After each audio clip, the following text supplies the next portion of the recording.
Our anti-bullying week continues this morning. Today we're pleased to have Deb Baird from Chaddock joining us. We're talking about bullying and differences. First we're going to talk about sex between boys and girls. Is there a difference in bullying between girls and boys? Yes, Chad, there is. Girls are more emotional bullies. They will spread rumors, insults, exclude others from events that they're having. And the boys are more physical, the punching, the hitting, the tripping. And just more physical. Is it difference between like elementary school, junior high, and high school? And I bring that up because there's just, your personality is so different. It is.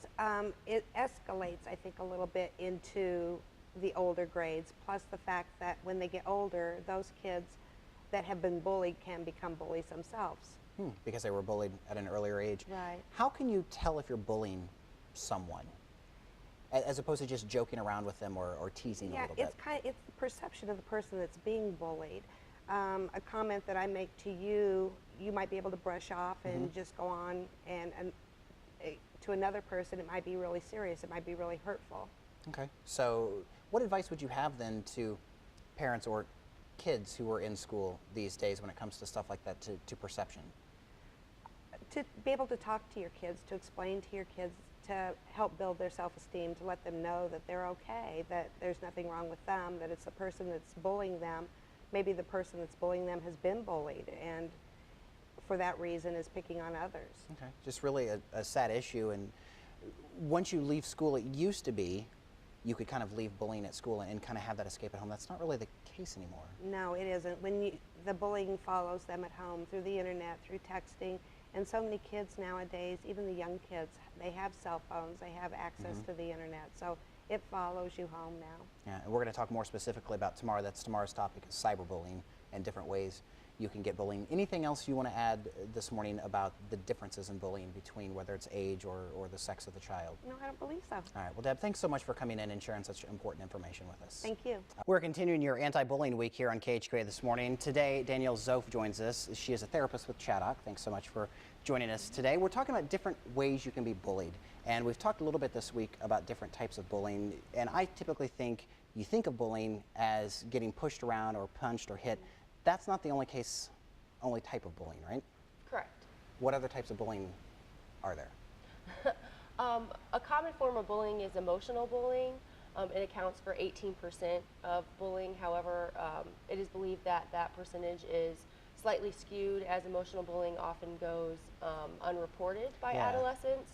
And emotional bullying accounts for spreading rumors about another individual, engaging in gossip, social alienation, which means that another individual is not allowed in a certain social group or a social clique. So that's a very common form of bullying, oftentimes being underreported because children don't really know how to report something like that. Right. How do you know if your child is getting bullied this way? Well, you'll notice certain signs: social withdrawal, lack of interest in things that they used to find pleasure in. You could see an increased irritability. You could see some anxiety behavior such as tension. Like I said, irritability is one of those. A disinterest in school is very common as well. So you won't see the physical bruises or scars, Correct. so to speak, but you just need to be in tune with your kids. Correct. Now, it used to be, too, you know, we want to talk about cyberbullying. It used to be if you were bullied at school, unfortunately, you could leave it there and go home.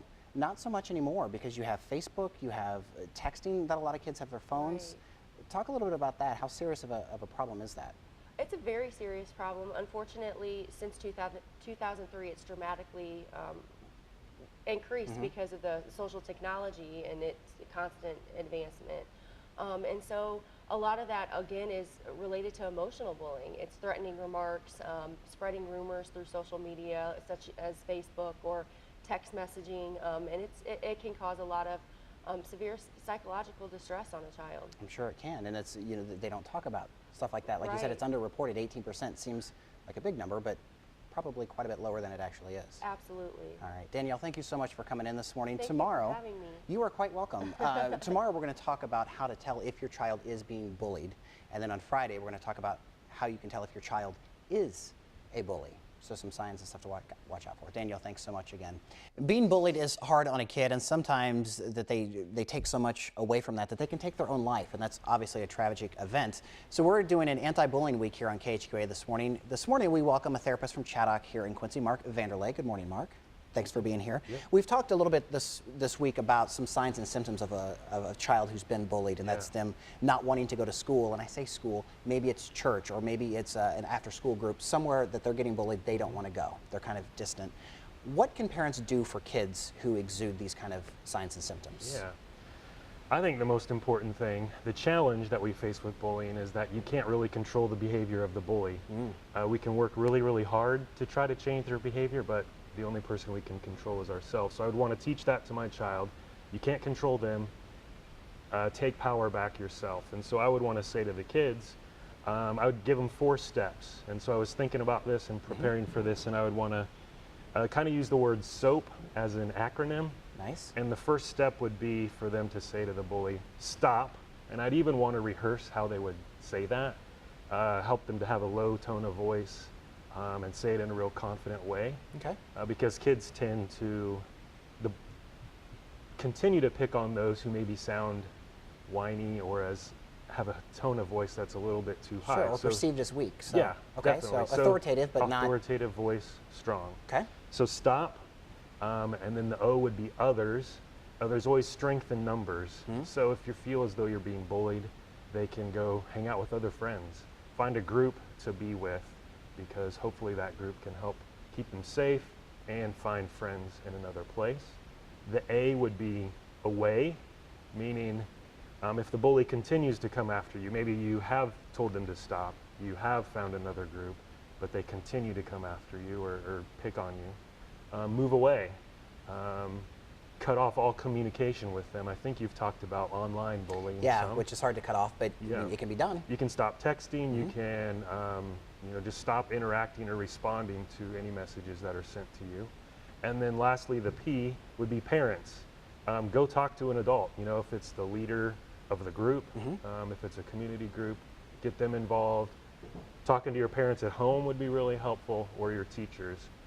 Or any adult you trust, whether it be an aunt or an uncle or a cousin or a friend of somebody. Definitely. Real quickly, I sit there and think if there's a child watching this morning who's maybe a little afraid to tell a parent or an adult that they're being bullied, what would you say to them right now? I think I would say adults want to help. Adults are safe. And so I would say go find an adult, like you said, that you really trust. Talk to them about it and brainstorm some ideas of how can I handle this. And keep in mind it's temporary.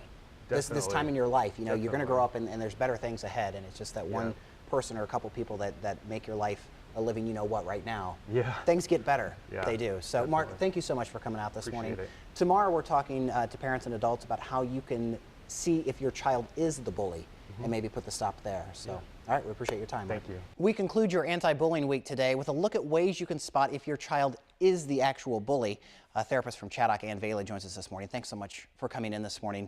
So, as a parent, what do you do when a teacher or principal calls and says your child's kind of bullying other kids? Well, the first thing that you can do is remain calm. That's hard information to hear, so ask questions, be open, gather as much information as you can. Find a time to talk with your child when you are calm and you do have the ability to devote time and attention to talking with your child about that. Ask them questions, their role in the situation. Ask if they can consider the effect on other people, how they can remedy the situation, and be certain to enforce consequences that are natural and logical based on the behavior. I like that you say remain calm, because I would think a parent would, they always kind of think their kid can do no wrong. Right. So if you get a call like that, it's important to stay calm and just kind of stay relative. Sure. So what are some signs then that you would see that a child is being the bully? Well, one of the things that you can watch for is aggressive behavior. It certainly matters how your child treats other people. And that can be in their physical actions, in their words, their nonverbals, and certainly online communications, any sort of electronic devices as well. Okay. Will a child bully tend to act out at home too, or is this something that maybe they just do at school or church camp or wherever they Sure, it can be both. It can be within the sibling group. There can be that aggressive tendency. or it can be isolated to just strictly social situations when they're with their peer group. Okay. How do you prevent this then? Once you acknowledge that your child is bullying other kids, what do you do then as a parent to fix the problem?